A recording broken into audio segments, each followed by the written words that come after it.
My name is Bethany Fletcher. I'm 28 years old.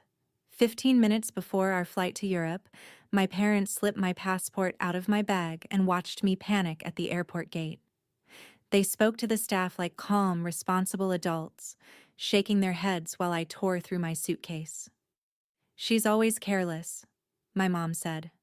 My sister laughed and said, "Guess you're staying home to watch the dog." I didn't argue, I didn't cry. I just said, "Fine." For 16 years, they'd trained me to believe being left behind was my fault. So while they posted photos from Rome, I drove to a nursing home in Cedar Falls to visit my grandmother. That's when I found the truth they never thought I'd see. And one phone call from a 79-year-old woman didn't just ruin their vacation, it exposed 16 years of lies and put something in my hands they never meant to give me. This is that story. I was 12 when I learned my place in the family. It was 2007. Summer. My sister Vanessa was 15, and my parents sat us down at dinner to announce the big family vacation, Disneyland. A week in California. Hotels with pools. Character breakfasts. The whole dream. Vanessa screamed, literally jumped out of her chair and screamed. I remember smiling so hard my cheeks hurt. I'd never been on a plane, never stayed in a hotel. I started planning which rides we'd go on first. Then my dad cleared his throat. "Actually," he said, looking at his plate, "we can only afford to take one of you." The room went silent. Vanessa stopped mid-squeal. "Vanessa's older," my mom added quickly, like she'd rehearsed it. "She'll appreciate it more. You're still young, Bethany. There'll be other trips." There were no other trips. Vanessa went to Disneyland. I went to Grandma Dorothy's house in Cedar Falls, Iowa, 150 miles away, a world away from my parents' guilt. Grandma lived in a small yellow house on Maple Avenue, with a porch swing that creaked and flower boxes full of marigolds she watered every morning at 7. I spent that week helping her bake cookies. Chocolate chip, the recipe handwritten on a stained index card from 1965. She let me crack the eggs.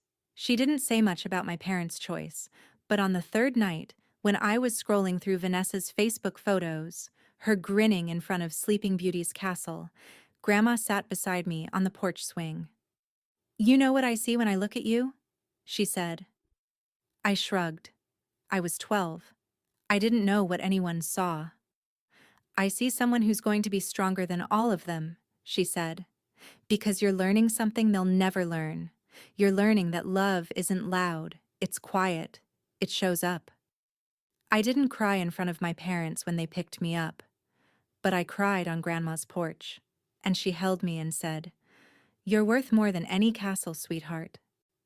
I believed her, for a little while. But the pattern didn't stop. When Vanessa turned 16, my parents threw her a party at an event hall.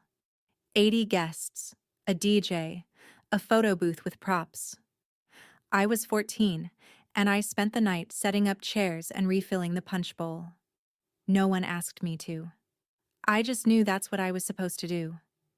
My 16th birthday 2 years later was dinner at Olive Garden. Just the four of us. My mom ordered breadsticks and told me to pick something under $20. The bill was $127. I saw it when my dad paid. Grandma sent me $200 in a birthday card that year. The note inside said, "Buy yourself something special. You deserve it." I bought books. 7 of them. I didn't buy clothes like the other girls at school because I didn't want my parents to feel bad. I was always trying not to make them feel bad. That's what happens when you're the second choice.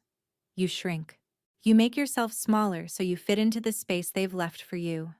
When Vanessa turned 18, my parents bought her a used Honda Civic, $8,000. They made a whole thing of it, surprising her in the driveway with a bow on the hood. When I turned 18, my dad told me money was tight. "You can share with Vanessa when she's home from college," he said. Vanessa came home twice a year. I took the bus to my part-time job at the library. $9.50 an hour, shelving books and checking out patrons who smiled at me like I mattered. Grandma let me borrow her old Toyota Camry sometimes, a 2003 model with a dent in the passenger door and a tape deck that still worked. My parents didn't like that. My mom once said, "Dorothy, you're spoiling her." Spoiling, as if being seen was a luxury. College was worse. Vanessa went to the University of Iowa. My parents paid her tuition, room, and board, covered everything. When I got into DePaul University in Chicago, social work program, full ride except housing, my dad said, "We helped Vanessa because she applied early. You'll have to figure it out yourself." I took out $35,000 in student loans. I worked 2 part-time jobs. I graduated in 2021 with honors and debt and a deep, quiet exhaustion that I didn't know how to name. Vanessa graduated debt-free. My parents bought her a MacBook Pro as a graduation gift, $1,800. They gave me a card. It said, "Proud of you." Grandma gave me $500 every semester. She'd transfer it into my account with a note. "For my brilliant granddaughter." I never told my parents. That money was mine, the only thing that felt like mine. By the time I was 27, I'd learned the rules. Don't ask for things. Don't expect equal treatment. Don't make waves. Be grateful for breadstumbs. And always, always remember, Grandma's house was the only place I was someone's first choice. But in 2022, even that started to slip away. January 2023. Sunday dinner at my parents' house in Naperville, a suburb 40 minutes west of Chicago, where I lived in a studio apartment in Logan Square and barely made rent on my social worker salary. Vanessa was visiting from Des Moines, where she worked as a yoga instructor and ran an Instagram account with 12,000 followers. She posted a lot about wellness and gratitude and living your best life. Her captions always included emojis. We were halfway through the lasagna when my dad stood up, wine glass in hand.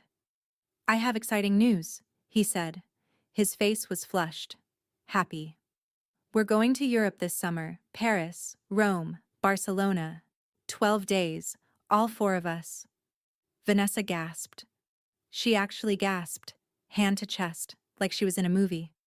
I set my fork down slowly. "All 4?" I said. My voice sounded strange, small. My mom smiled at me. It didn't reach her eyes. "Of course, honey, it's a family trip." Vanessa was already pulling out her phone. "Oh my God, I need to start a Pinterest board. Paris in June? The light is going to be perfect for content." I looked at my dad. "How are we paying for this?" He waved a hand. "Don't worry about it. I've been saving." My parents had retired early in 2021. My dad at 51, my mom at 49. They lived off their pensions and some investments I didn't understand. They didn't talk about money except to tell me they didn't have any when I needed help. But now there was money for Europe. "How much does a trip like that cost?" I asked. 18,000, my dad said, like it was nothing. 450 per person? Flights? Hotels? Some tours? We'll split the meals. $4,500. I had $800 in my checking account. I still owed $28,000 on my student loans. "I don't know if I can afford—" "We're covering it," my mom interrupted. "It's a gift. A family gift." I should have been happy. I should have said thank you. Instead, I felt my stomach twist. Because in 16 years of being the second choice, I'd never been included in something this big. And I didn't trust it. Over the next few months, Vanessa turned the trip into a full-time project. She created a group chat called Fletcher Family Europe and flooded it with links. Hotels with balconies, Michelin-starred restaurants, tours of the Louvre that cost €60 per person. "We're not doing the cheap stuff," she texted one night in February. "This is a once-in-a-lifetime thing." I researched free museums, parks, walking tours. Vanessa replied, Ugh, Beth, we're not backpacking. This is a real vacation. My mom chimed in. Bethany, maybe buy some nice clothes? Vanessa's followers might see the photos. I spent $600, 3 months of savings on 2 dresses and a pair of shoes. I felt sick buying them. Vanessa posted a photo of herself in a Revolve haul. $1,200 worth of outfits. The caption said, Packing for Europe with fam #blessed. One of her followers commented, Your parents must be so generous. I stared at that comment for a long time. My parents retired early. They didn't work. Where was the money coming from? In mid-March, I tried calling Grandma. I called her every Sunday, like clockwork. 10 a.m. my time. She'd tell me about her week, about the books she was reading, about the birds at her feeder. But that Sunday, no one answered. I called again. Nothing. I called my dad. Oh, he said, casual, annoyed. Didn't we tell you? Mom's at Maplewood now, the nursing home. She had a stroke last November. She's fine, just needs care. November. It was March. 4 months. No one told me. A stroke? My voice cracked. Dad, it's been 4 months. Why didn't anyone— You're busy with work, he said. We didn't want to worry you. She's fine, Bethany. What's the address? He sighed. Maplewood Nursing Home, 428 Oak Street, Cedar Falls. But don't bother her too much. She needs rest. I hung up. I sat on my couch. I stared at the wall. Then I got in my car and drove. 150 miles, 2.5 hours west on I-88. Then I-80. The Iowa flatlands stretched out gray and endless under a March sky that looked like old paper. I arrived at Maplewood just after noon. It was a low brick building with a parking lot half empty and a sign out front that needed repainting. I walked to the front desk, and the receptionist, a young woman with tired eyes, asked me to sign the visitor log. I looked at the page. The last name before mine was Diane Fletcher, February 10th. My mother. Over a month ago. A 15-minute visit to drop off toiletries. Is that the only log? I asked. The receptionist nodded. Family doesn't visit much here. I walked down a hallway that smelled like disinfectant and something underneath it. Something sour and human. Room 314. The door was half open. Grandma was in the bed by the window. Thin.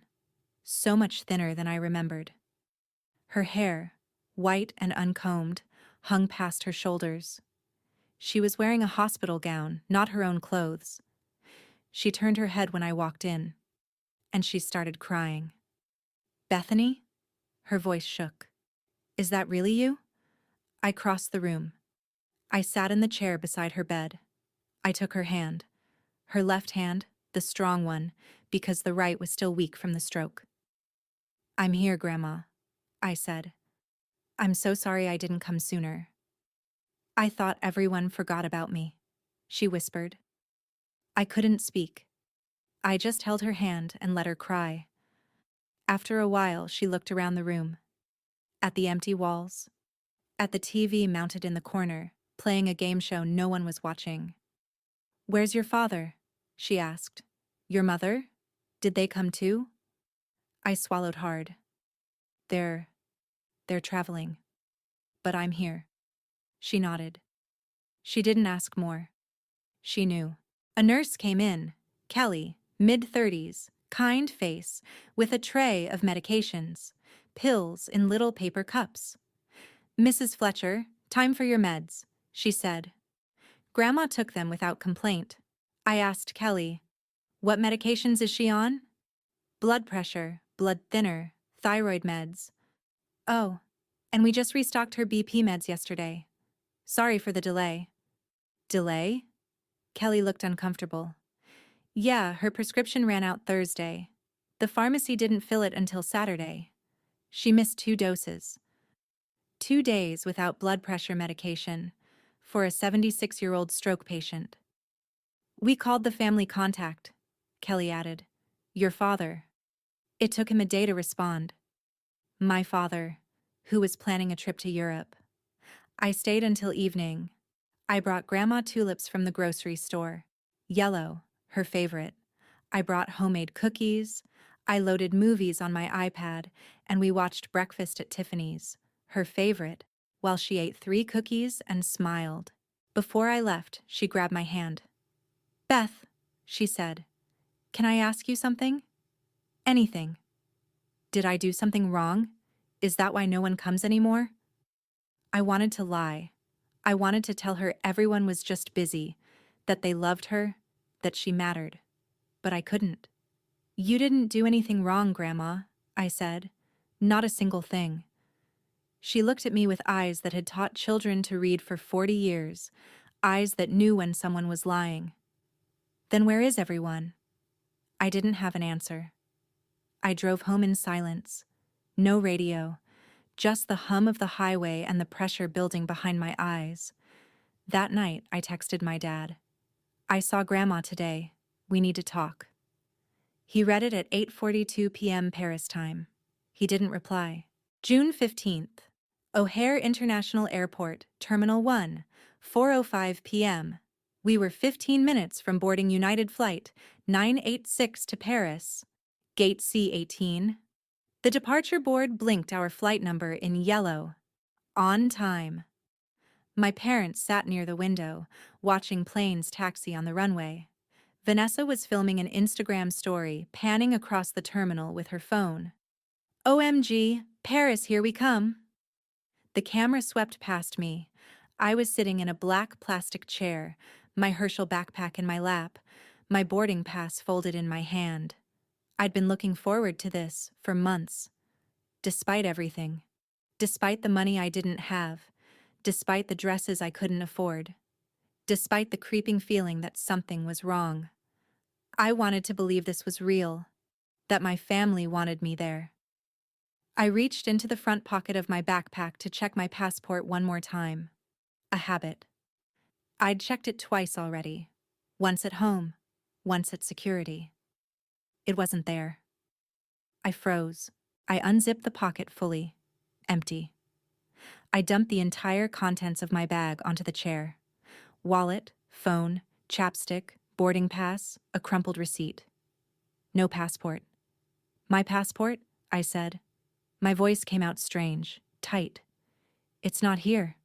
My mother looked up from her magazine. What? My passport. I swear I put it in the front pocket. It's gone.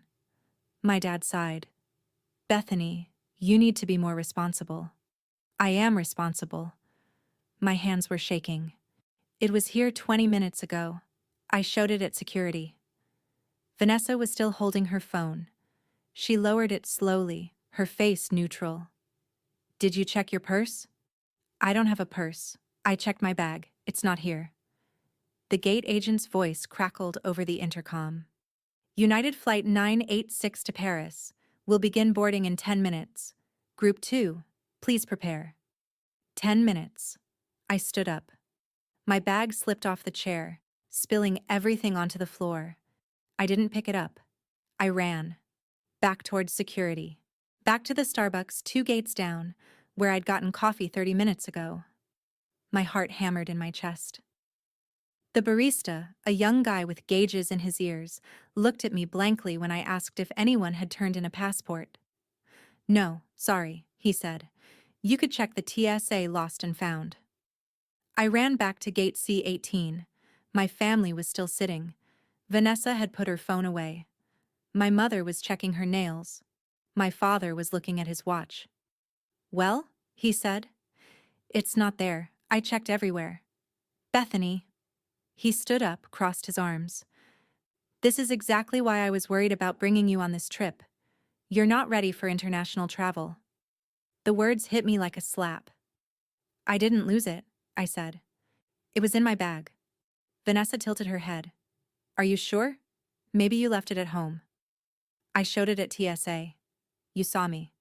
I didn't see you, she said. Smooth. Calm. I was ahead of you in line.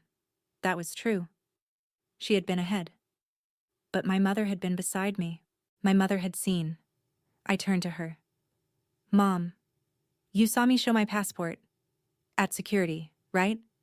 She hesitated. Just a second. Just long enough for me to know. I think so, honey. But I wasn't really paying attention.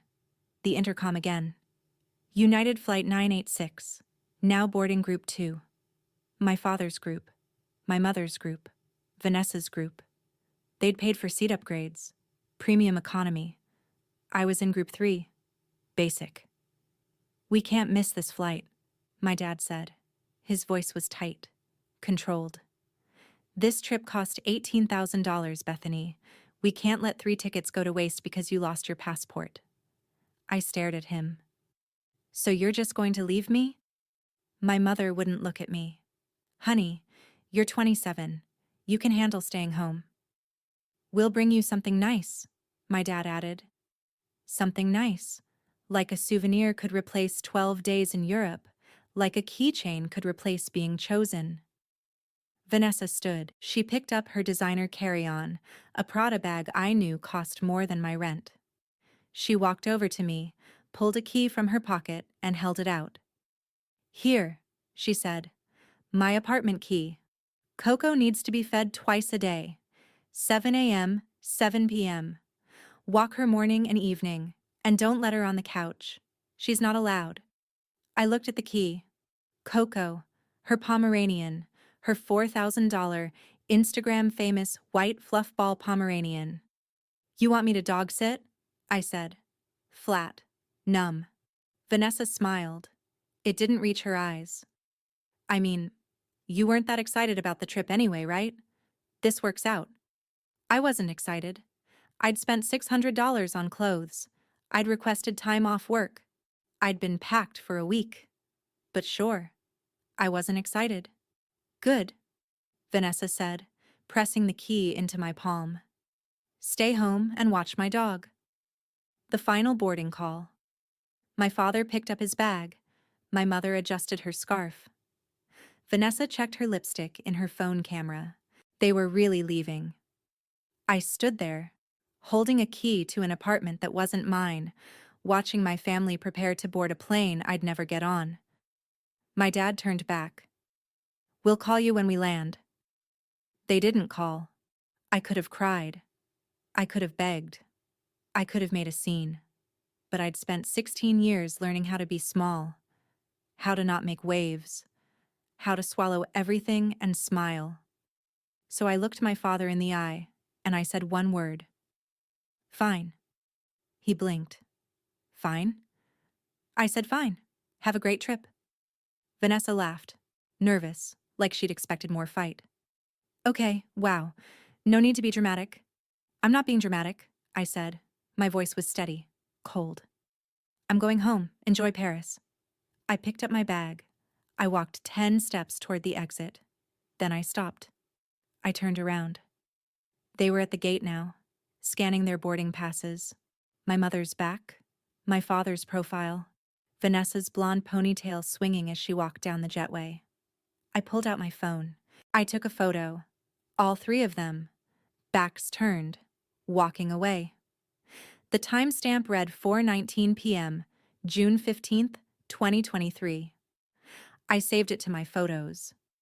Then I opened the album settings and changed the name from Family to Evidence. Because somewhere, deep in my gut, I knew. This wasn't about a lost passport. This was something else. And I was going to find out what. 3 days later, I was sitting in Vanessa's apartment in Lincoln Park, a sleek 1-bedroom with floor-to-ceiling windows and furniture that looked like it came from a West Elm catalog, feeding a dog that hated me. Coco growled every time I walked past her designer dog bed. She refused to eat unless I hand-fed her organic chicken from a glass bowl. My phone buzzed with notifications from the group chat. Diane Fletcher. Just landed in Paris. So tired, but so happy. Glenn Fletcher. Eiffel Tower tomorrow, can't wait. Vanessa. Fletcher. Photo of 3 of them at a cafe, croissants and cappuccinos, golden hour light. Living our best life. I turned off my phone. I looked at Coco. Coco looked at me with an expression that said, "You don't belong here." She was right.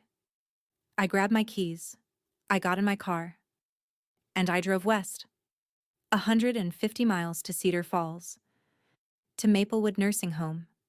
To the only person who'd ever made me feel like I mattered. I arrived just before 10 a.m. on a Sunday. The parking lot was almost empty. Visiting hours, prime time, and there were 4 cars total. I signed the log at the front desk. My name, the date, June 18th, 2023. The line above mine, blank. The line above that, blank. I flipped back a page. Diane Fletcher, February 10th. 4 months. In 4 months, I was the second person to visit my grandmother. Room 314. I walked down the hallway slowly this time. The smell hit me first. Disinfectant, urine, something medicinal and sad underneath it all. Doors opened to rooms where people sat alone, staring at TVS, staring at walls. Grandma was by the window. She turned when I walked in. Her face lit up. Actually lit up, like sunrise. "Bethany," she said, "you came back." I sat in the chair beside her. I took her hand. "I told you I would," I said. "Every weekend. Until you're sick of me." She smiled, tears in her eyes. "I could never be sick of you, sweetheart." We sat in silence for a minute. The kind of silence that's comfortable. The kind you can only have with people who really love you. Then she said, "Where's everyone else? Your father? Your mother?" I looked at her. At this woman who'd taught first grade for 40 years, who'd baked me cookies when my parents chose Disneyland for Vanessa and not me, who'd sent me money every semester of college when my parents said they couldn't afford it. And I told her the truth. They're in Europe, Paris, Rome, Barcelona. 12 days. She nodded slowly. "That sounds lovely." I was supposed to go with them. Her eyes sharpened. "What happened?" "I lost my passport." The lie tasted bitter. At the airport, 15 minutes before the flight, they left without me. Grandma was quiet for a long time. "Did you lose it?" she finally asked. "Or did they take it?" I froze. No one had asked me that. Not out loud. Not even in my own head. Not fully. "I don't know," I whispered. She squeezed my hand. "Beth, can I tell you something? Anything. I know my son. I raised him. And I know when he's lying." I waited. "Last year," she said, her voice soft, careful. "Before my stroke, your father asked about my savings account, the one your grandfather and I opened in 2003. We put the life insurance money in there. $60,000. For emergencies. Medical things." My stomach dropped. "I made it a joint account with Glenn," she continued. "So if something happened to me, he could pay my bills. It was supposed to be for my care." "Grandma," I asked him about it in March. He said not to worry. He said he was managing it. But Beth, she looked at me, and her eyes were scared, confused. "I haven't seen a statement in over a year, and I keep asking, and he keeps saying everything's fine, but I don't think it is." She reached into the drawer of her bedside table, pulled out a folded piece of paper, her handwriting, shaky, in blue pen. "This is the account number," she said. "I need you to check it for me. I need to know I'm not losing my mind." I took the paper. Wells Fargo, account number 4782-6891-1120. "When did you last check the balance?" I asked. 2021. It had $58,200. 2 years ago, before her stroke, before my parents retired early, before they announced an $18,000 trip to Europe. I looked at my grandmother, 76 years old, thin, alone in a nursing home room that smelled like industrial cleaner and defeat, and I made a decision. "I'll check it, Grandma," I said. "I promise." The next day, I drove back to Cedar Falls with my laptop. Grandma was sitting in a wheelchair by the window when I arrived. She'd dressed herself. A cardigan I remembered from years ago. Soft yellow, the color of the marigolds she used to plant every spring. I set up my laptop on the small table beside her bed. "Do you remember your login?" I asked. She pulled out an old address book. Brown leather, corners frayed. Inside, in careful handwriting from 2018, before the stroke took some of her memory, username and password. I typed them into the Wells Fargo website. The page loaded. Current balance, $387.52. Grandma leaned forward. She wasn't wearing her glasses. "How much is left, dear?" I couldn't say it. I clicked on transaction history. Set the date range, January 2022 to June 2023. 37 withdrawals. Starting balance, January 1st, 2022. $58,240.18. Ending balance, June 19th, 2023. $387.52. I scrolled through the list. My hands were shaking. March 8th, 2023. Minus $15,000. Memo. Family trip deposit. April 12, 2023. Minus $8,000. Memo. Travel expenses. May 5th, 2023. Minus $12,000. Memo. Europe reservations. February 14th, 2023. Minus $20,000. Memo. Medical expenses. I stopped on that one. Medical expenses. Valentine's Day. I opened another tab. Typed Vanessa Fletcher Apartment Chicago into Google. Her Instagram came up. A post from February 20th. A photo of a key in her hand. A window with a city view. The caption, "New place alert. Thanks Mom and Dad for the down payment $20,000 from my grandmother's medical fund to buy my sister an apartment." While Grandma sat in a nursing home, missing medication refills, wondering why no one visited, I looked at her. She was staring at the screen, though I knew she couldn't read the numbers from that distance. "Grandma," I said carefully, "when did Dad get power of attorney?" "After my stroke. November 2022. He said it was just in case, so he could manage my bills if I couldn't." "And he's been managing your money since then?" "That's what he told me." I clicked through more transactions. Smaller ones. 500 here, 2,000 there, all marked Grandma Care. But the nursing home bills weren't being paid from this account. I pulled up another tab, searched Maplewood Nursing Home Billing, called the number. A receptionist answered. I explained who I was, asked how my grandmother's care was being paid for. "One moment," she said. I heard typing. A long pause. "She's on Medicaid," the receptionist said. "Has been since January 2023. We bill the state directly. Medicaid. Government assistance. For people with almost no assets." "How did she qualify?" I asked. Her son submitted financial statements showing she had under $2,000 in assets. Medicaid approved her in January. I looked at the screen. In January 2023, the account still had over $40,000.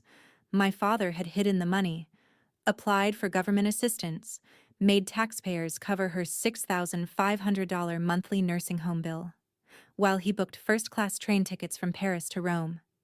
I sat very still. Grandma reached out, touched my arm. "Is it gone?" she asked. Her voice was small. "The money?" "Almost all of it." She didn't cry. She just nodded. Like she'd known. Like she'd been hoping she was wrong, but she'd known. "He's my son," she whispered. "How could he—" "I don't know, Grandma." We sat in silence. The TV in the corner played The Price is Right. Someone down the hall was coughing. Finally, Grandma looked at me.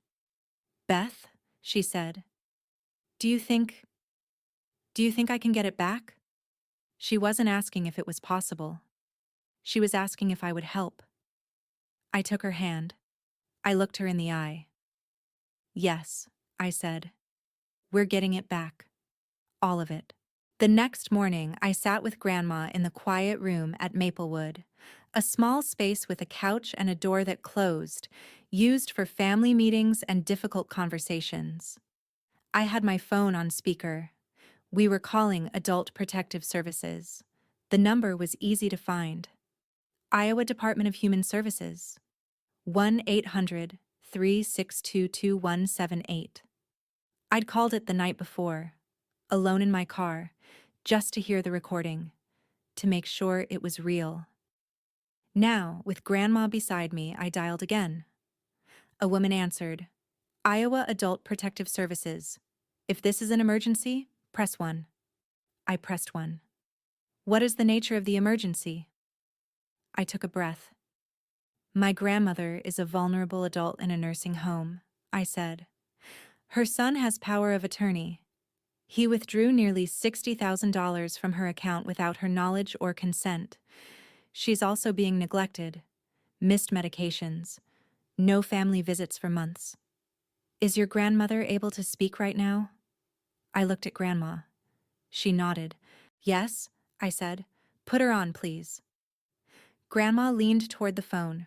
Her voice was steady, stronger than I'd heard it in months. My name is Dorothy Fletcher, she said. I'm 76 years old. My son took my money, and I want it back. There was typing on the other end. Then a new voice. Mrs. Fletcher, this is Sandra Mills. I'm an APS caseworker. I'm going to help you. Can you tell me what happened? Grandma told her. Slowly, carefully, the joint account, the withdrawals, the nursing home, the medication delays. I filled in the details, the bank statements, the Medicaid fraud, the Europe trip. Sandra took notes. I could hear her keyboard clicking. Mrs. Fletcher, she said, I need to ask you directly. Did you give your son permission to withdraw this money? He said it was for my care, Grandma said. I thought he was paying my bills. I didn't know he was taking vacations with it. Her voice cracked on the last word. Sandra was quiet for a moment. This is financial exploitation of a dependent adult, she said. It's a Class C felony in Iowa. Are you willing to pursue charges if our investigation confirms this? Grandma looked at me. I nodded. She turned back to the phone. Yes, she said. I want to pursue charges. Sandra assigned us a case number. IA-2-023-06-8834. She scheduled an in-person visit for the next day. She told us to gather all documentation, bank statements, medication records, visitor logs. One more thing, Sandra said. Does your son know you're filing this complaint? No, Grandma said. He's in Spain. I could hear the smile in Sandra's voice. Good. The element of surprise helps. I'll see you tomorrow at 10 a.m. We hung up. Grandma sat back in her chair. She looked exhausted. Did I just report my own son? She asked. Yes. Good. She closed her eyes. I should have done it sooner.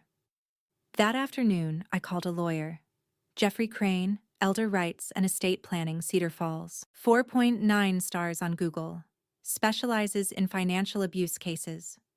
The receptionist put me through to him directly when I explained the urgency. This is Jeff, he said. Gravelly voice. 50s, I guessed. I told him everything in 3 minutes. When I finished, he was quiet. How fast can you get your grandmother to my office? He asked. Thursday morning. Thursday, 9 a.m. Bring the bank statements, the power of attorney documents, and 2 witnesses. We're doing an emergency will revision and POA termination. How much will this cost? $1,200 for the will, but I'm waiving half of it. I hate financial abusers. I almost cried. Thank you, I said. Thank me when your father pays your grandmother back. he said. See you Thursday. I called Grandma that night from Vanessa's apartment. Coco was barking at a squirrel outside the window. I found a lawyer, I told her. We meet him Thursday. He'll help us change your will and remove Dad's power of attorney. There was a long silence. If I do this, she finally said, your father will never forgive me. Grandma, he stole from you. He left you alone. Do you want his forgiveness or do you want justice? Another pause. What will I even leave behind? She asked. Her voice was so small. After he took everything? Your house is paid off. That's $120,000 in Cedar Falls real estate. You have your antique furniture, your wedding china, Grandpa's pearl necklace. You have more than you think. And it should go to someone who loves you, not someone who abandoned you. I heard her breathing on the other end. You're right, she said. I'm doing this. Thursday, 9 a.m. I'll pick you up at 8:30. Beth? Yeah? When do they come home? Your parents? I checked Vanessa's Instagram, her latest post, a sunset in Barcelona. The caption said, Last night in Europe. They land Sunday, June 25th, I said. So we have 4 days. Exactly. Sandra Mills came to Maplewood the next morning at 10 a.m. sharp. She was a black woman in her 40s, kind eyes but no nonsense. She carried a clipboard and a digital recorder. She interviewed Grandma for an hour, recorded everything, asked about the withdrawals, the medication delays, whether she felt safe. She photographed the medication logs, the visitor logs, the room. Before she left, she turned to me. You did the right thing calling us, she said. Then she looked at Grandma. Mrs. Fletcher, I've seen hundreds of these cases. Adult children who see their parents as ATMs. You're not alone. Grandma nodded. I feel so foolish. Don't, Sandra said firmly. Abusers rely on trust. That's not your fault. It's his. She packed up her things. I'm filing this as financial exploitation and potential Medicaid fraud, she said. I'll notify your son within 72 hours. But since he's out of the country, I'll mail a certified letter to his home address. He'll get it when he returns. Perfect timing. Thursday morning, I drove Grandma to Jeffrey Crane's office. It was a small building on Main Street in Cedar Falls. Second floor, elevator access. 2 paralegals, Emily and Marcus, served as witnesses. Jeffrey read the new will out loud. I, Dorothy Ann Fletcher, being of sound mind and body, do hereby revoke all previous wills and codicils. I leave my entire estate, including but not limited to my home at 428 Maple Avenue, Cedar Falls, all personal property, antiques, jewelry, and financial assets, to my granddaughter, Bethany Marie Fletcher, as sole beneficiary. He paused. I specifically exclude my son, Glenn Fletcher, my daughter-in-law, Diane Fletcher, and my granddaughter, Vanessa Fletcher, from any inheritance. This exclusion is intentional and made due to financial exploitation and willful neglect during my time of vulnerability. Grandma signed. The witnesses signed. The notary stamped. 9:47 a.m., June 22nd, 2023. Glenn Fletcher's power of attorney was terminated at 9:50 a.m. Mine was activated at 9:51 a.m. When will he find out? Grandma asked. Jeffrey smiled. When he tries to access your accounts, or when he receives the APS letter, whichever comes first. Grandma smiled back, faintly, sadly. He's going to be very angry, she said. Let him be, Jeffrey said. You did nothing wrong. We drove back to Maplewood in silence. At a stoplight, Grandma turned to me. I'm ready, she said. For what? For the call, when they get home. I want to do it myself. I reached over, took her hand. Okay, Grandma, I said. We'll do it together. Sunday, June 25th. 3:15 p.m. My phone buzzed with a notification. Vanessa Fletcher posted a story. Video of baggage claim at O'Hare, carousel spinning, her voice over the camera. Home sweet home, best trip ever. They were back. I was still at Vanessa's apartment, still feeding Coco, still pretending everything was fine. At 4:10, the group chat lit up. Diane Fletcher. We're home. So tired but so happy. Best family trip ever. Glenn Fletcher. Bethany, thanks for watching the house. We'll drop off your souvenir tomorrow. I didn't respond. At 6 p.m., I texted Grandma. They're home. Are you ready? Her reply came immediately. Call them at 6:30. I'll be listening. I drove to Naperville, parked outside my parents' house, a brick colonial with a 2-car garage and a lawn my dad mowed every Saturday. The lights were on. I could see them through the kitchen window. My mom was cooking. My dad was unpacking. Vanessa was probably upstairs, editing photos. At 6:28, I called Grandma on my cell. She answered on the first ring. I'm ready, she said. I'll stay on the line. You won't be alone. Thank you, Beth. At 6:32, the landline at my parents' house rang. I watched through the window as my dad picked up the kitchen phone. Hello? Grandma's voice, calm and clear through my cell speaker. Hello, Glenn. It's your mother. I saw my dad's face change. Surprise. Then something else. Guilt, maybe. Or fear. Mom, hey. He sounded too cheerful, too bright. We just got back from Europe. How are you? I'm well, thank you.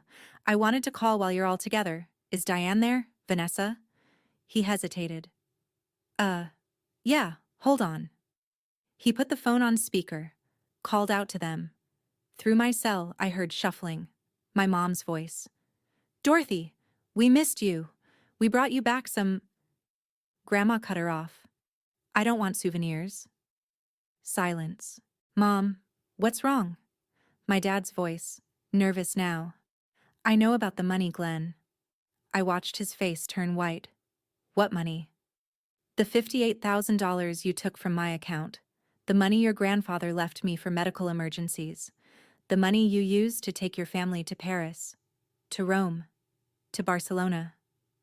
My mother's gasp was audible through both phones. Dorothy, I think there's been a misunderstanding. There's no misunderstanding. I have the bank statements, every withdrawal, every lie you wrote in the memo lines, medical expenses, when you bought Vanessa an apartment, family trip deposit, when I was sitting in a nursing home with expired blood pressure medication. Vanessa's voice, shaking. Grandma, I didn't know. You laughed when Bethany stayed behind, Grandma said. Her voice was steel. You said, good. Stay home and watch my dog. While you spent my money. My dad was gripping the counter. I could see his knuckles white from where I sat in my car. Mom, listen. I can explain. I don't need explanations. I need you to know 2 things. First, Adult Protective Services will be contacting you. I filed a complaint. They're investigating you for financial exploitation and Medicaid fraud. You what? Second, I changed my will. Jeffrey Crane has the paperwork. You get nothing. None of you. Everything goes to Bethany. My mother shrieked. Actually shrieked. You can't do that. I already did. The will was signed Thursday. Witnessed, notarized. You're done. Mom, please.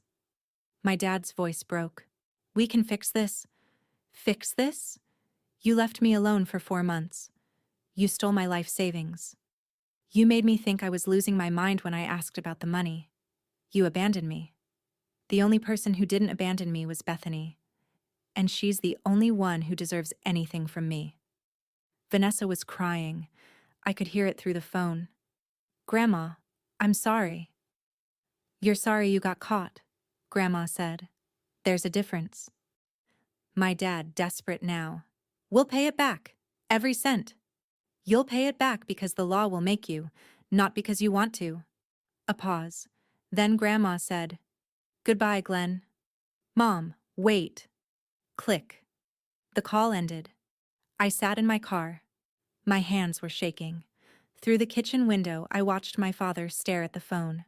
My mother frozen at the stove, water boiling over, steam rising. Vanessa with her face in her hands. My dad said something. I couldn't hear it, but I could read his lips. She filed a complaint. A PS is coming. My mother turned. How did she even? And then my dad's face changed. He looked toward the window, toward where I was parked. Bethany, he said. I started my car. I drove away. My phone buzzed 14 times in the next hour. 6 calls from my dad. 5 from my mom. 3 from Vanessa. I didn't answer. At 7:20, my dad left a voicemail. Bethany, I know you're behind this. You turned my own mother against me. You have no idea what you've done. Call me back or I swear to God. The voicemail cut off. I saved it, filed it under evidence. The next morning, a certified letter arrived at my parents' house. I knew because my mother called me 37 times. I knew because Vanessa texted me. What did you do? I knew because at 9:15 a.m., my dad left another voicemail, and this time his voice wasn't angry. It was scared. Bethany, please, we need to talk. The state is, they're saying please call me back. I deleted it. I called Grandma instead. They got the letter, I said. She was quiet for a moment. Good, she said. Now they know what it feels like to lose everything. July 5th, 10 a.m., Des Moines, Iowa. My father sat across from Sandra Mills in a small conference room at the Department of Human Services building. His lawyer was there, Mark Ostroff, $400 an hour, a man with silver hair and a tired expression. My mother was there, silent, crying into a tissue. Sandra had a file in front of her, 3 inches thick. Mr. Fletcher, she said, let's go through this step by step.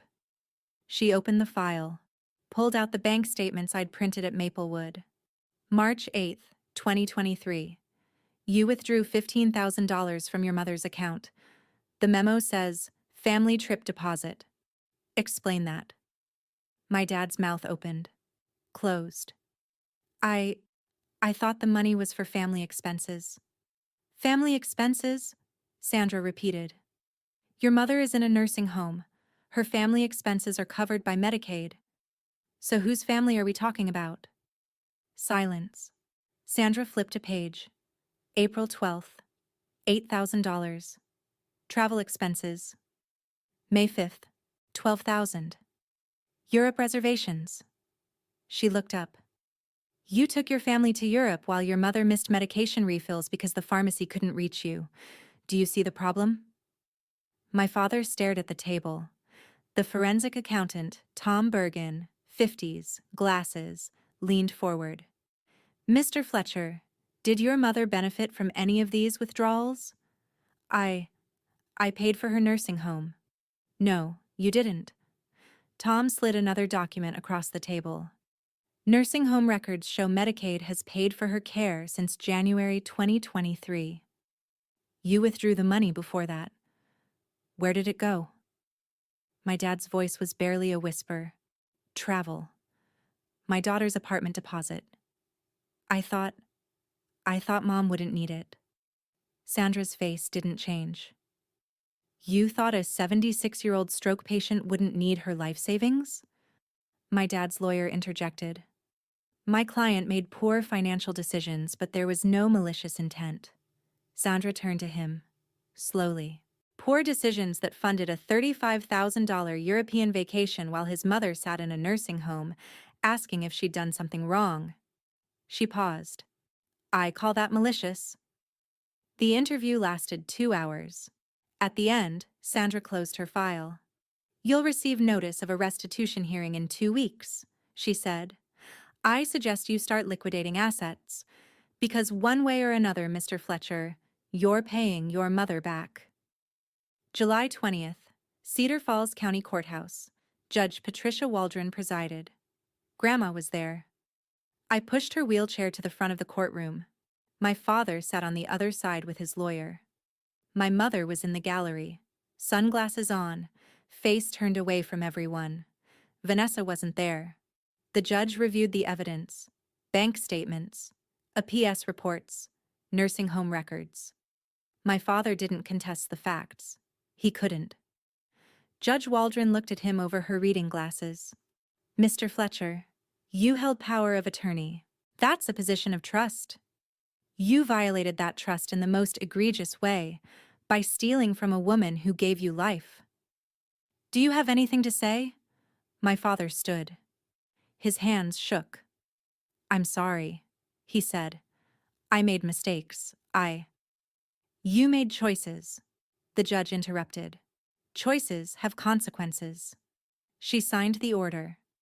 Restitution, $58,000 principal, plus $8,200 interest, plus $3,500 in court fees and penalties. Total, $69,700. Payment due within 90 days, or monthly installments of $2,500 for 28 months. If you fail to pay, Judge Waldron said, I'll hold you in contempt, and you'll pay from a jail cell. Do you understand? Yes, Your Honor. The judge turned to Grandma. Mrs. Fletcher, I'm sorry this happened to you. The law will make sure you're repaid. Grandma's voice was soft. Thank you. We left the courthouse through the side door. My father was waiting outside. He stepped in front of us. Are you happy now? He said, looking at me. Not Grandma, me. I'm not happy, I said. I'm just not sorry. He tried to step closer to Grandma. I moved between them. Don't, I said. He looked at me for a long moment. Then he walked away. By the end of August, my father had sold everything. His 2021 Lexus, $38,000.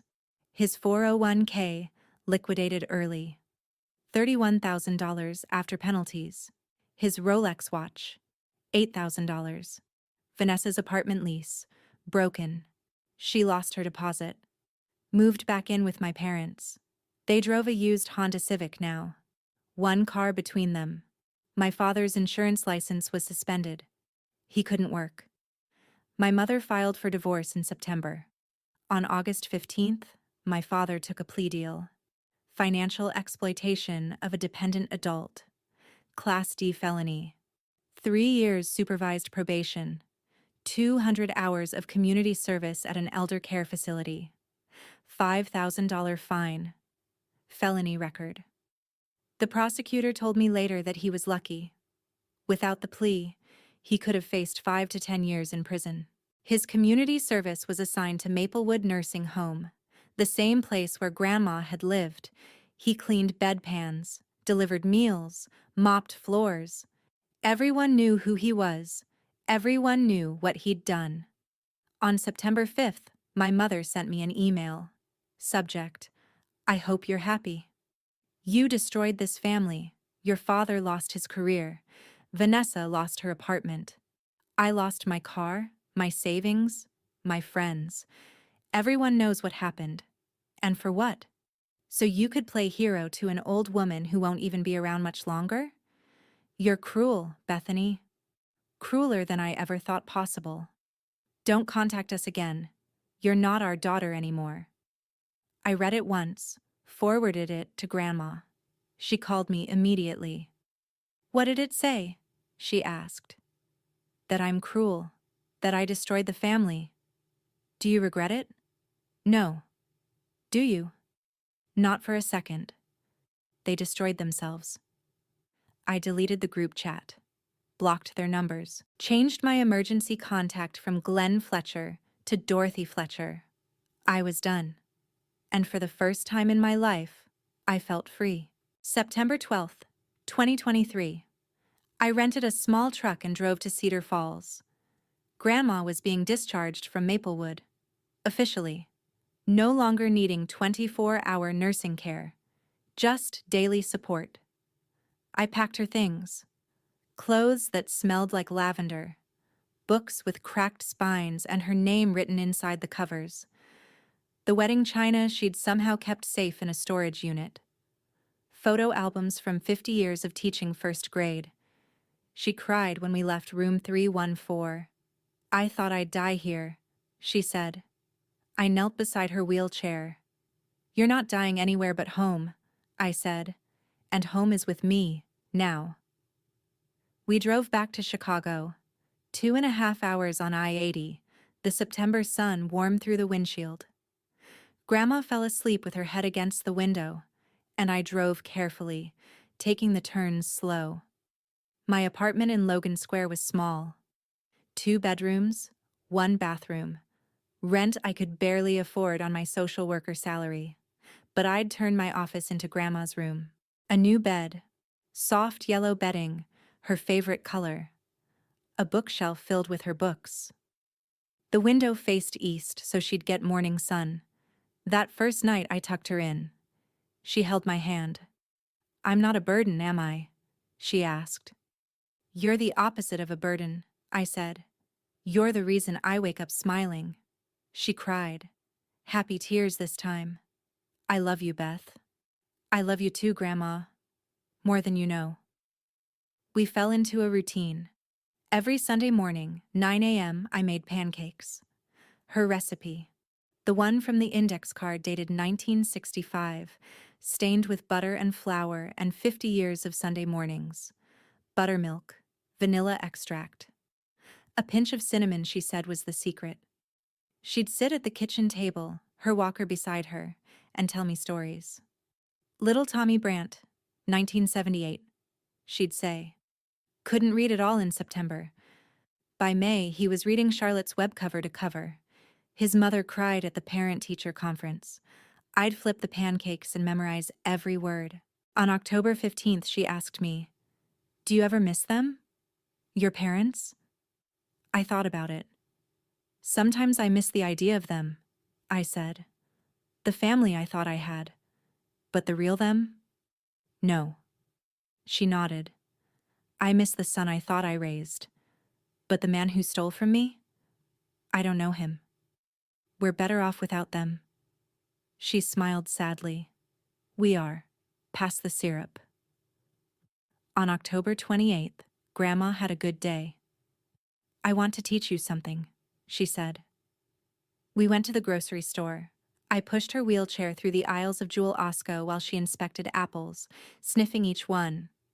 This one, she'd say. Not that one. Too soft.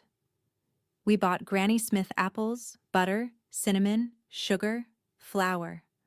Back home, she sat at the kitchen table and directed me through her apple pie recipe. How to cut the apples, how to mix the filling, how to make a lattice crust. Your mother never wanted to learn this, she said, watching me crimp the edges. Said it was old-fashioned. Well, I want to learn. Teach me everything. Her eyes filled with tears. I wish I had more time to teach you everything. I knelt beside her wheelchair. Grandma, don't talk like that. I'm 77, sweetheart. I'm not naive. But I'm grateful. For this. For you. I hugged her, held her while the pie baked, and the apartment filled with the smell of cinnamon and butter and something that felt like home. When the timer went off, the pie was perfect. Golden crust, bubbling filling. We ate it warm with vanilla ice cream. When I'm gone, she said quietly, make this every year on my birthday, and think of me. You're not going anywhere. She smiled. Not yet. But someday. Thanksgiving was just the two of us. I cooked a small turkey, mashed potatoes, green bean casserole, apple pie, of course. Grandma wore her nice cardigan, the yellow one. I helped her get dressed, brushed her hair. We set the table for 2. She said, Grace, thank you for this food, this home, and this girl who saved me when I thought no one cared. Amen. I cried into my napkin. We ate slowly, talked about nothing, laughed at old stories, The Macy's parade played on TV, volume low. "Do you think they're thinking about us today?" Grandma asked. "Probably, but not in a good way." She chuckled. "Good, let them stew." "Grandma, that's mean." "I'm old. I'm allowed to be mean." We both laughed. That evening, she fell asleep on the couch during the football game. Cowboys versus Giants. I covered her with a blanket and watched her breathe. "Please don't leave me yet," I whispered. Christmas came. I bought a small tree, 4 feet tall, fit perfectly in the corner of the living room. Grandma and I decorated it together. I lifted her out of her wheelchair so she could place the star on top. Christmas morning, I gave her a framed photo. Me at 8 years old, sitting on her lap on the front porch in Cedar Falls. Summer 2003. I'd just lost my first tooth. She cried when she saw it. "I remember this day," she said. She gave me a small velvet box. Inside, her pearl necklace, the one Grandpa had given her on their wedding day in 1970. "I want you to have this now," she said, "while I can see you wear it." I tried to argue. It was too much. "It's not enough," she said. "You gave me my life back. A necklace is nothing." I fastened it around my neck. The pearls were warm, like they remembered her skin. "I'll never take it off," I said. "Good. Then I'll always be with you." On New Year's Eve, just before midnight, Grandma woke up confused. "What year is it?" she asked. 2023, Grandma, almost 2024. She looked around, disoriented. "Oh, I thought it was 1985. It was the first time I realized we were running out of time. January 15th, 2024. 2 a.m. Grandma's cough had been getting worse for 3 days. I'd given her tea with honey, propped her up with pillows, checked her temperature every few hours. But that night, she couldn't breathe. I called 911. The ambulance came. Lights flashing. No sirens. The neighbors' lights turned on as they carried her out on a stretcher. Northwestern Memorial Hospital. Emergency room. Fluorescent lights, an antiseptic smell, and a doctor who looked too young to be a doctor. Pneumonia. Oxygen saturation 88%. At her age, post-stroke, this is very serious, the doctor said. I stayed by her bed for 48 hours. Didn't go home, didn't sleep. She was lucid sometimes, confused other times. On January 17th, the doctor, Dr. Patel, kind eyes, steady hands, pulled me into the hallway. "Her organs are shutting down," he said. "We can keep her comfortable, but you should consider hospice." "How long?" "Days, maybe a week." I nodded. I couldn't speak. "Does she have advance directives?" he asked. "Yes. No machines. She wants to go peacefully." "Then I recommend hospice, at home, if possible." I took her home. September 18th, we set up a hospital bed in my living room. Grandma didn't want to die in a bedroom. "I want to see you moving around," she said. Hospice nurses came twice a day. They brought morphine for the pain, oxygen to help her breathe. I took leave from work, sat beside her 24 hours a day. I read to her. Breakfast at Tiffany's, her favorite, even though she slept through most of it. I played Audrey Hepburn movies on my laptop, sound low, just so she could hear the music. I held her hand. Every time she woke up, she'd see me and smile. "Still here?" she'd ask. Always. On January 20th evening, she opened her eyes. Suddenly, clearly. "Beth," she said, "I need to tell you something." I leaned close. "What is it, Grandma?" "You were always my favorite. From the day you were born. Don't ever forget that." "I won't. I promise." "And don't be angry at them forever. It'll only hurt you." "I'm not angry anymore. I'm just done." "Good. Being done is better than being bitter." She closed her eyes. Went back to sleep. January 21st. She stopped eating. Barely drank water. The hospice nurse said it wouldn't be long. That night, I lay on the couch beside her bed, holding her hand. I fell asleep listening to her breathe. I woke at 6:30 a.m. on January 22nd. The light was different. Softer. Golden. Her breathing had changed. Slower. Rattling. I sat up. Leaned over the bed. "Grandma, I'm here. I'm right here." Her eyes were half open. Unfocused. Her lips moved. No sound, but I could read them. "Love you." "I love you too. So much." She exhaled. Long and slow. I waited for the next breath. 10 seconds. 20. 30. I checked her pulse. Nothing. 6:47 a.m. Sunlight coming through the window, east-facing, catching on her face. Dorothy Fletcher, 77 years old. Gone. I called the hospice nurse. She came within 30 minutes, confirmed what I already knew. The funeral home came at 9. Before they took her, I removed the pearls from my neck and placed them in her hands. I sat with her until they arrived. Didn't want her to be alone. The funeral director was gentle. "Is there family we should notify?" he asked. "No," I said. "I'm her family." The service was January 27th, First Presbyterian Church in Cedar Falls. I planned everything.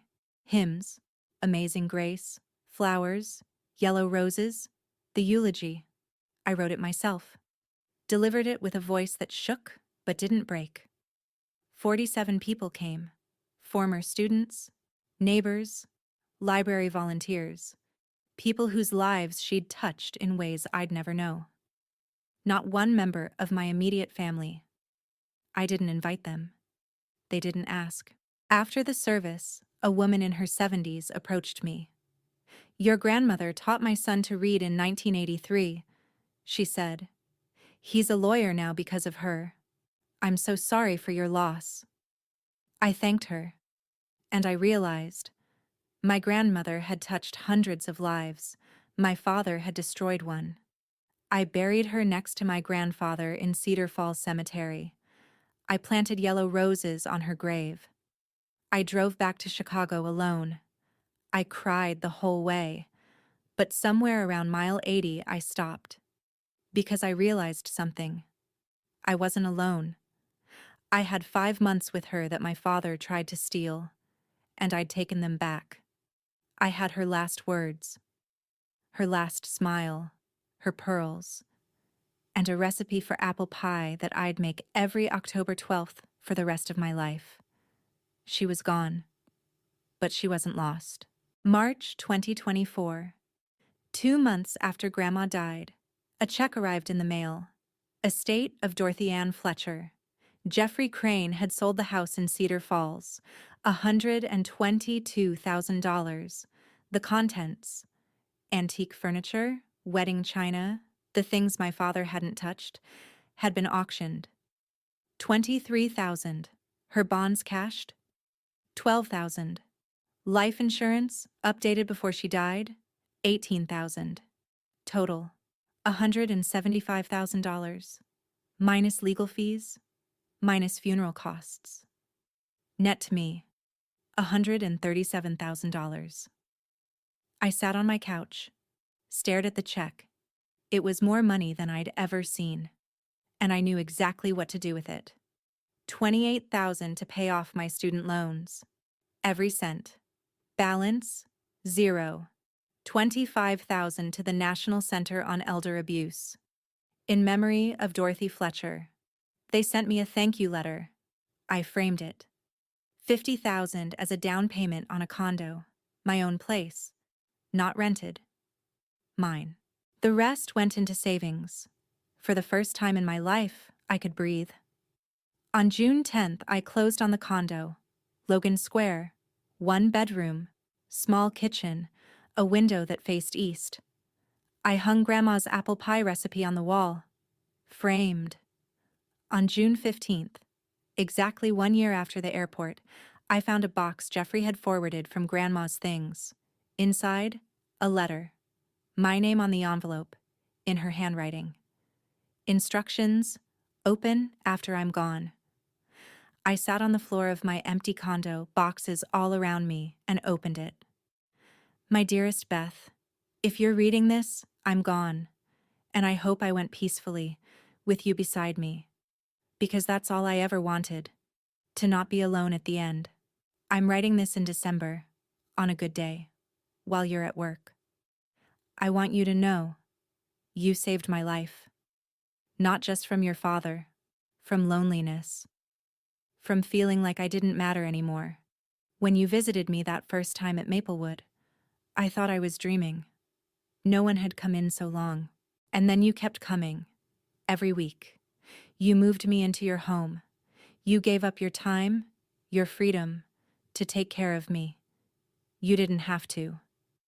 But you did. I know you'll blame yourself when I'm gone. You'll think you should have done more. But Beth, you did everything. You gave me the best last year of my life. Use the money wisely. Pay off your debts. Buy a home. Help others. Live freely. And don't carry anger for your father. He'll carry his own punishment. Regret. Every day he'll wake up knowing he chose money over love. That's a prison I wouldn't wish on anyone. You were always my favorite. Not because Vanessa wasn't lovable, but because you loved without asking for anything back. That's rare, sweetheart. Don't lose that. Make the apple pie every October 12th, and when you do, smile. Because I'm smiling too, wherever I am. I love you forever, Grandma Dorothy. I read it 3 times, then I cried. Not sad tears, release tears. I folded the letter carefully, put it back in the envelope, framed it beside the recipe. On October 12th, 2024, Grandma's birthday, I made the pie. Granny Smith apples, cinnamon, sugar, lattice crust. Perfect. I ate 1 slice in my kitchen. Then I drove to Cedar Falls, to the cemetery. I left the second slice on her grave with a note. Happy birthday, Grandma, I made your pie, still perfect. I heard through a mutual acquaintance what happened to my family. Vanessa was working at Target. Her influencer career died when someone leaked the story. No sponsors, no followers, just silence. My father was working night shifts at a warehouse. $16 an hour. Felon record meant no better options. My mother had filed for divorce. Couldn't handle the shame. They lost everything. And I felt nothing. Not gloating, not sadness. Just the quiet certainty that I'd made the right choice. Now, late 2024, I'm 28 years old. I live in my condo. I work as a senior social worker, specializing in elder abuse and family trauma. Every case I take, I think of Grandma. Every Sunday, I make pancakes. I set 2 plates. One for me, one for her memory. I play You Are My Sunshine on my phone, the song she used to hum off-key every morning. I'm dating someone, Sarah. She's a teacher, kind, patient. Reminds me of Grandma in the best ways. I wear the pearls every day, and I'm okay. More than okay. I'm free. Free from the weight of being second best. Free from waiting for people who never chose me. Free from a family that only saw me as an obligation. Because I learned something Grandma tried to teach me my whole life. Family isn't who you're born to. It's who shows up. It's who fights for you when you can't fight for yourself. It's who sees you when you feel invisible. My grandmother had 47 people at her funeral. Former students, neighbors, people whose lives she'd changed just by being kind. My father? When his time comes, he'll have 3 people. Maybe. And that tells you everything you need to know. So here's what I want you to hear. If you're the second choice in your family, you're not the problem. If you're caring for someone everyone else abandoned, you're a hero. If you've ever been left behind while others moved forward, you're not forgotten. You're free to choose a better path. Stand up for what's right. even when it costs you everything. Cherish the people who truly love you, even if they're not blood. And don't let anyone, family or not, make you feel like you're worth less than you are. Because you're not second best. You're not a backup plan. You're someone's first choice, even if it's just your own. Rest easy, Grandma Dorothy. I'm making your pie. I'm living the life you wanted for me. A life where I'm free. A life where I matter. A life where every Sunday morning I wake up and remember. Love isn't loud. It's quiet. It shows up. And it stays.